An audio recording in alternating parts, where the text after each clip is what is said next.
প্রিয় দর্শক, আসসালামু আলাইকুম। চলুন আজকে আমরা আমার শখের বাজরিগার পাখি দেখে আসি। আপনাদের জানিয়ে রাখি যে আমি 3 জোড়া নিয়ে শুরু করেছিলাম। আল্লাহর রহমতে আপনাদের দোয়ায় 3 জোড়াই সুস্থ আছে। এবং একটি সুখবর হলো, এক জোড়া পাখি ডিম দিয়েছে এবং সেই ডিম ফুটে বাচ্চা বের হয়েছে।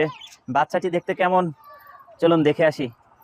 বাচ্চাটি কেমন আছে, বাজরিগার পাখির বাচ্চা দেখতে কেমন সেটাও দেখে আসি। প্রিয় দর্শক, এই যে দেখতে পাচ্ছেন একটি বাচ্চা ভিতরে নড়াচড়া করে। 4টি ডিম দিয়েছিল, 2টি ডিম ফুটে বাচ্চা বের হয়েছিল। একটি বাচ্চা মারা গিয়েছে এবং আরেকটি বাচ্চা অবশিষ্ট আছে।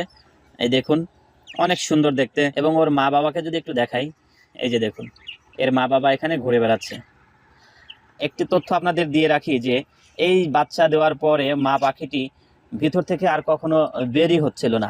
মাঝে মধ্যে দেখা যাচ্ছিল, কিন্তু রাত দিন 24 ঘন্টার মধ্যে 23 ঘন্টায় সে বাচ্চার কাছে ছিল। সেটি আমাকে মুগ্ধ করেছে মায়ের মমতা দেখে।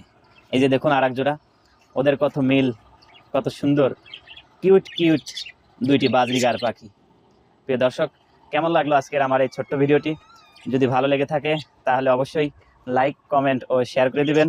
সেই সাথে এই বাজরিগার পাখি সম্পর্কে কোনো কিছু জানতে চাইলে আমাকে প্রশ্ন করতে পারেন, কমেন্ট বক্সে গিয়ে মন্তব্য করে দিতে পারেন। আমি পরবর্তীতে সেই বিষয়ের উপর ভিডিও বানানোর চেষ্টা করব ইনশাআল্লাহ।